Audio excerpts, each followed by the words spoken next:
नमस्कार मित्रों। अपन राजस्थान का भूगोल पढ़ रहे थे और राजस्थान के भूगोल में अपन जो पहली क्लास थी अपनी राजस्थान की स्थिति और विस्तार, वहाँ से अपन ने प्रारंभ करके अपन ने पहला टॉपिक पढ़ लिया पूरा स्थिति विस्तार। अब अपन पढ़ रहे हैं भौतिक विस्तार। बच्चों, भौतिक विस्तार की बात करें या भौतिक विभाजन की बात करें तो अपना जो ये टॉपिक है इसको अपन 4 भागों में बांटते हैं। पहला है पश्चिम मरुस्थलीय प्रदेश, दूसरा है अरावली पर्वत माला और तीसरा है दक्षिण पूर्वी कह सकते हैं पूर्वी मैदानी प्रदेश और चौथा कौन सा है दक्षिण पूर्वी पठारी प्रदेश। इसमें से अपन ने पहला जो भौतिक प्रदेश है जिसे हम उत्तर पश्चिमी मरुस्थलीय प्रदेश या मरुस्थलीय प्रदेश के नाम से जानते हैं उसको कंप्लीट जो अपन ने पढ़ लिए। आज अपन पढ़ेंगे अरावली पर्वतमाला। देखो बच्चों, अरावली पर्वतमाला क्या है तो समझो एक बार। सबसे पहले मैं अरावली के बारे में कुछ महत्वपूर्ण फैक्ट लिखता हूं। मैं पेपर में जो सीधे सीधे पूछे जा सकते हैं। आपसे पूछे कि अरावली जो पर्वतमाला है ये राज्य के कितने परसेंट कितने प्रतिशत भाग पर है। तो बच्चों ध्यान रखना, ये राज्य के 9% भाग पर है। कितने परसेंट भाग पर है बच्चों? 9% पे। फिर यदि बात करूं मैं यहां पर जनसंख्या,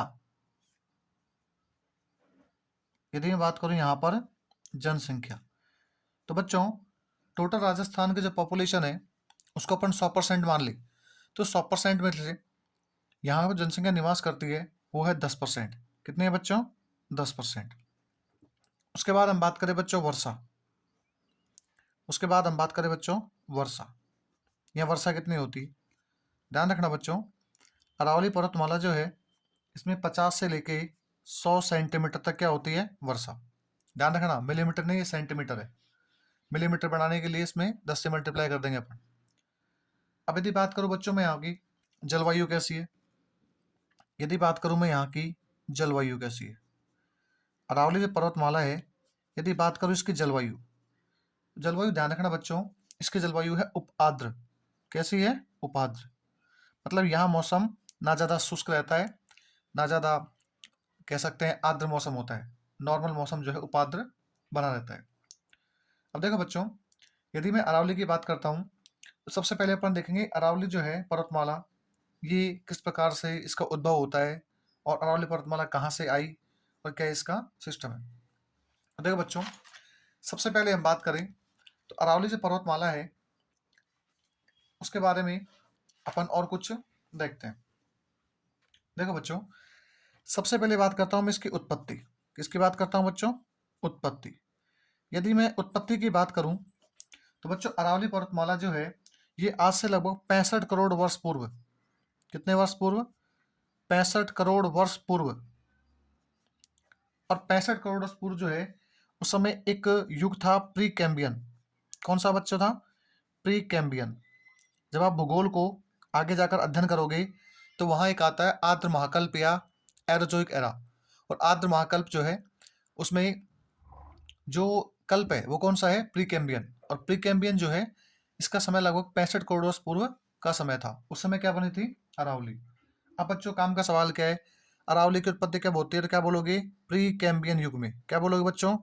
प्री कैम्बियन युग में। ये सवाल वेरी इंपॉर्टेंट है, राजस्थान के एग्जाम की दृष्टि से पेपर में काफी बार पूछा गया है। कौन से युग है बच्चों? प्री कैम्बियन युग। अब देखो बच्चों, जिस समय हमारे यहाँ राजस्थान में अरावली निकल रही थी उसी समय विश्व में एक देश है अमेरिका। देश कौन सा है? अमेरिका। उस अमेरिका के अंदर भी लगभग इसी के समकालीन एक पर्वत है अपलेशियन। कौन सा है? अपलेशियन। ध्यान रखना, जिस प्रकार हमारे यहाँ पर प्री कैम्बियन युग में 65 करोड़ वर्ष पूर्व अरावली का उद्गम हुआ उसी समय अमेरिका के अंदर एक पर्वतमाला है अपलेशियन। कौन सी पर्वतमाला है? अपलेशियन पर्वतमाला। उसका क्या हुआ? उद्भव। अब सवाल क्या पूछेंगे, विश्व में वह कौन सी पर्वतमाला है जो कि अरावली के समकालीन है? समकालीन का मतलब होता है समान टाइप की। जैसे आप देखते हो ना कि क्लास में बच्चे दो पढ़ते हैं तो उनकी उम्र लगभग समकालीन होती है, एक साल ऊपर एक साल नीचे। तो उसी प्रकार से अरावली और जो प्रीकैम्बियन युग के अंदर ये उत्पत्ति हुई थी, उस समय कौन निकला था? अमेरिका में अपलेशियन पर्वतमाला। एक सवाल ध्यान रखना। दूसरी बात, आपने एक बार सुना होगा कि अरावली जो है वो किसका अवशेष है? अरावली किसका अवशेष है? तो याद करो, मैंने आपको वेगनर का महाद्वीपीय विस्थापन सिद्धांत पढ़ाया था, और वेगनर के जो महाद्वीपीय विस्थापन सिद्धांत है उसमें अपन ने कहा था कि तैथिस सागर और गोंडवाना लैंड, तो ध्यान रखना इसकी उत्पत्ति किससे होती है? गोंडवाना लैंड से। किससे होती है बच्चों? गोंडवाना लैंड की चट्टानों से। ध्यान रखना, गोंडवाना लैंड क्रम की चट्टानों से उत्पत्ति किसकी होती है? अरावली की। अब बच्चों हम बात करते हैं उसके बाद में। देखो बच्चों, अरावली जो पर्वतमाला है, अब एक सवाल आजकल काफी चर्चा में है और काफी बार पूछा गया है कि ये बताइए सर, ये तो विश्व के समकालीन है कि विश्व में कौन सी है? अपलेशियन। लेकिन हमारे भारत के अंदर, लेकिन हमारे भारत में क्या है बच्चों? एक पर्वतमाला है पूर्वी घाट पर, और पर्वतमाला का नाम है नल्ला मलाई। नल्ला मलाई। और ध्यान रखना, ये नल्ला मलाई जो है ये भारत के पूर्वी घाट पर है। कौन से घाट पर है? पूर्वी घाट पर। और ये जो पर्वतमाला है नल्ला मलाई, ये नल्ला मलाई जो पर्वतमाला है ये भी अरावली के समकालीन है।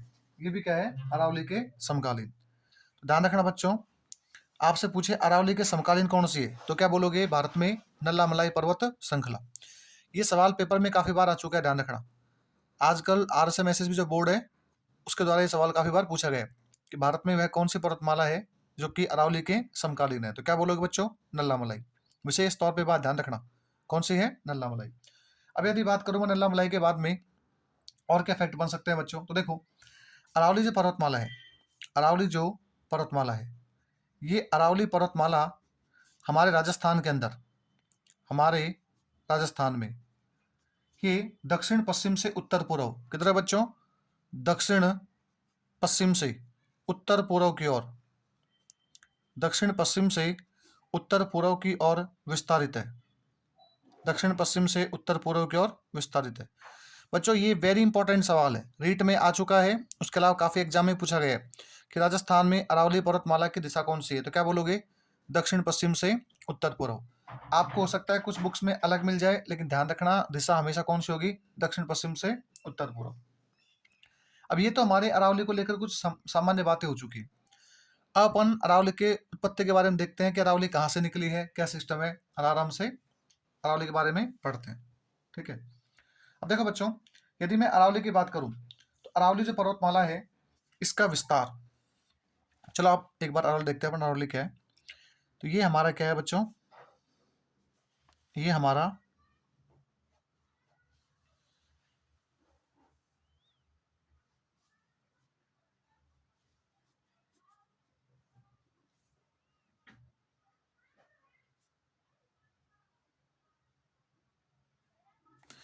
क्या है बच्चों? भारत है। अब ये जो भारत है, इस भारत में आप देखोगे बच्चों, तो यहाँ ये जो घाट है, ये घाट कौन सा है? पश्चिमी घाट। और ये घाट कौन सा है बच्चों? पूर्वी घाट। ध्यान रखना ये बात। अब देखो बच्चों, होता क्या है, इधर आपको पता है यहाँ अरब सागर है, यहाँ क्या है? अरब सागर। और बच्चों यहाँ क्या है? बंगाल की खाड़ी, जिसे हम बोलते हैं बे ऑफ बंगाल। क्या बोलते हैं? बंगाल की खाड़ी। अब होता क्या है बच्चों, अरावली के बारे में अपन बात करते हैं। तो अरावली का जो उद्भव है वो कैसे हुआ है, देखो बच्चों, तो सबसे पहले इस अरब सागर में यहाँ है लक्षद्वीप। क्या है? लक्षद्वीप। यहाँ से ये निकलती है, और निकलने के बाद में गुजरात, और गुजरात से ये जो एरिया है इस प्रकार से ये यहाँ से निकलती है, और ये जाती है गुजरात, राजस्थान और कुछ एरिया हरियाणा, और ये यहाँ तक जाती है। दोबारा सुना बच्चों, अरब सागर से निकलती है, उसके बाद में चलती है, उसके बाद में गुजरात का एरिया, फिर कुछ हरियाणा का एरिया, ठीक है, ये राजस्थान, यहाँ हरियाणा, और फिर उसके बाद में दिल्ली। इसका मतलब बात करूँ मैं, तो अरावली पर्वतमाला जो है उसका उद्भव कहाँ से बोलेंगे अपन? अरब सागर से। कहाँ से बोलेंगे? अरब सागर से। लेकिन चूंकि अरब सागर में निकलने के बाद अरब सागर से लेके और गुजरात की मुख्य भूमि तक ये दृश्यमान नहीं है, मतलब ये अंदर डूबी हुई है। इस कारण क्या करते हैं, इसको अपन अरावली की उत्पत्ति कहाँ से मानते हैं? गुजरात से। तो यहाँ से जो सवाल बनते हैं बच्चों वो ध्यान रखना। पहला तो अरावली का विस्तार, पहला तो आपसे पूछेंगे अरावली का विस्तार। ध्यान रखना बच्चों, यदि मैं राज्य की बात करूं तो सबसे पहले ये आती है गुजरात, गुजरात के बाद में ये आती है राजस्थान, राजस्थान के बाद ये आती है बच्चों हरियाणा, और हरियाणा के बाद जाती है दिल्ली, और दिल्ली के अंदर जगह है पालम। कौन सी है? पालम। और पालम में आपको पता है वहाँ राष्ट्रपति भवन पर जाकर ये क्या हो जाती है? समाप्त। और वहाँ पर जो है एक श्रृंखला भी है, ये कह सकते हैं रायसीना हिल्स के नाम से इसको जानते हैं। तो समझ में आ गई बच्चों कहाँ से निकल रही है और कहाँ पे जा रही है। तो पहला सवाल तो एक, अरावली पर्वतमाला का विस्तार कितने राज्यों में है? 3। एक क्या है? केंद्र शासित प्रदेश, क्योंकि बच्चों दिल्ली राज्य नहीं है, दिल्ली क्या है? केंद्र शासित प्रदेश है। और राज्य कितने हैं? 3, गुजरात, राजस्थान और हरियाणा। अब यदि मैं बात करूं राजस्थान की, तो यदि अपन राजस्थान के मैप को बनाते हैं इस प्रकार से, तो राजस्थान का जो मैप है उसमें आप देखोगे बच्चों, तो राजस्थान के मैप के अंदर ये जो अरावली पर्वतमाला है, ये इस प्रकार से राजस्थान हो गया अपना। इस राजस्थान देखना बच्चों, यहाँ से ये एरिया गुजरात को हो गया, यहाँ से ये प्रवेश करती है, और यहाँ से प्रवेश करने के बाद में इस प्रकार से ये निकल जाती है। तो मैं यदि बात करूँ बच्चों, तो ये जो अरावली पर्वतमाला है इस प्रकार से राजस्थान में आती है, और आने के बाद में लगातार ये चलती रहती है। अब देखो बच्चों, यहाँ से ये चलती है, ये जो राजस्थान में से पहले किस राज्य में आती है? गुजरात में। उसके बाद में यहाँ जो राजस्थान में प्रवेश करती है, राजस्थान में जहाँ ये अरावली पर्वतमाला प्रवेश करती है वो स्थान है खेड़ ब्रह्मा। स्थान कौन सा है बच्चों? खेड़ ब्रह्मा। और ध्यान रखना, ये जो खेड़ ब्रह्मा स्थान है ये पड़ता है बच्चों हमारे सिरोही में। कहाँ पड़ता है बच्चों? सिरोही में। अब ध्यान रखना, ये आती है पालनपुर गुजरात से। कहाँ से आती है? पालनपुर गुजरात से, वहाँ से ये आती है। और आने के बाद में जहाँ राजस्थान में प्रवेश करती है वो हिस्सा कौन सा है? ये वाला पॉइंट, इसे बोलते हैं खेड़ ब्रह्मा सिरोही। और यहाँ से चलने के बाद में इसको अपन 3 भागों में बांट लेते हैं। एक भाग तो अपने यहाँ से लेके अजमेर तक, एक अजमेर से जयपुर तक, और एक जयपुर से खेतड़ी तक। और आपको पता है खेतड़ी वर्तमान में किसमें आता है? नीम के थाने में। तो अपन अरावली को 3 भागों में बांटते हैं। एक तो अरावली का ये वाला भाग जिसे हम बोलते हैं दक्षिणी अरावली। क्या बोलते हैं बच्चों? दक्षिणी अरावली। ठीक है बच्चों। एक ये वाला भाग आता है, इसे बोलते हैं मध्य अरावली। इसे बोलते हैं मध्य अरावली। इसे बोलते हैं मध्य अरावली। क्या बोलते हैं बच्चों? मध्य अरावली। उसके बाद में बच्चों ये जो भाग है इसे बोलते हैं उत्तरी अरावली। क्या बोलते हैं बच्चों? उत्तरी अरावली। अब मैं आपको समझाना चाहूँ तो यहाँ से लेके और यहाँ तक टोटल गुजरात से लेके, और ये स्थान कौन सा है? दिल्ली। यहाँ तक जो अरावली है इसकी टोटल लेंथ जो है अरावली की वो है 692 किलोमीटर। तो आपसे पूछे अरावली की कुल लंबाई, क्या पूछे बच्चों? अरावली की कुल लंबाई। तो अरावली की कुल लंबाई में आप ध्यान रखोगे बच्चों कितनी है? 692 किलोमीटर। लेकिन आप एक बात देखोगे, इस 692 किलोमीटर में से अधिकांश लंबाई कहाँ पे है? राजस्थान में। तो आपसे पूछे अरावली की राजस्थान में लंबाई, क्या पूछे? अरावली की राजस्थान में लंबाई। तो अरावली की राजस्थान लंबाई है बच्चों 550 किलोमीटर। कितनी है? 550 किलोमीटर, जो कि इस 692 का लगभग 80% है। कितना परसेंट है बच्चों? 80%। तो ध्यान रखना, अरावली पर्वतमाला की टोटल लंबाई कितनी है? 692 किलोमीटर। उस 692 किलोमीटर में से राजस्थान के अंदर कितनी है? तो क्या बोलेंगे अपन? 550 किलोमीटर। और ये 692 का 550 लगभग 80% है। कितना परसेंट है? 80% है। अब आप देखो बच्चों, एक फैक्ट तो ध्यान रखना कि राजस्थान में अरावली की लंबाई कितनी है? 550 किलोमीटर। टोटल कितनी है? 692 किलोमीटर। कितना परसेंट है ये? 80%। अब देखो बच्चों, यदि बात करूं मैं, तो अरावली से एक क्वेश्चन और आता है कि जब अरावली का उद्भव हुआ था, से लगभग हम कह सकते हैं 65 करोड़ वर्ष पूर्व, तो उस समय अरावली जो है वो काफी ऊंचाई में थी। मतलब उनकी जो चट्टानें थी वो काफी क्या थी? ऊंची थी। लेकिन आपको पता है लगातार वायु के अपवर्तन के कारण चट्टानें क्या हो चुकी है? कोमल ऊपर की खत्म हो चुकी है। अब वर्तमान में जो अरावली है ये अवशिष्ट है, बचा हुआ भाग है। इस कारण ये जो अरावली है इसकी औसत जो ऊंचाई है वो क्या हो चुकी है? कम। इसका मतलब बात करूं मैं, तो ये जो हमारी अरावली है, ये जो हमारी अरावली है, अरावली की वर्तमान में, अरावली की वर्तमान में औसत ऊंचाई, बच्चों ध्यान रखना मैंने एवरेज बोला, यहाँ पे ऊंचाई नहीं बोला। ऊंचाई की बात करेंगे सबसे ऊंचा पॉइंट कौन सा होगा? गुरु शिखर 1722 1727 मीटर। लेकिन मैं बात कर रहा हूँ अरावली की वर्तमान में औसत ऊंचाई। इसमें एक शब्द है ऊंचाई, और वो भी कौन सी है? औसत। ध्यान रखना बच्चों, ये है 930 मीटर। कितनी है? 930 मीटर। सबसे इंपॉर्टेंट फैक्ट पेपर में काफी बार आ चुका है कि अरावली की वर्तमान में औसत ऊंचाई कितनी है, तो क्या बोलोगे बच्चों? 930 मीटर। ठीक है बच्चों, बाकी बात करेंगे कल। कुछ फैक्ट थे जो मैंने आपको बताए। अरावली के बारे में विस्तार से बात करेंगे, कहाँ से आती है, कहाँ जाती है, क्या सिस्टम है। अभी तो मैंने आपको केवल अरावली की एक ओवरव्यू दी है कि अरावली इस प्रकार से। बाकी अरावली को अपन 2 से 3 वीडियो में पढ़ेंगे, काफी लंबा टॉपिक है। बस आप जो है लगातार वीडियो में अपने सुझाव देते रहिए, और जैसा भी आपको अच्छा लगता है वैसे अपने फीडबैक कमेंट्स में आप दे सकते हो।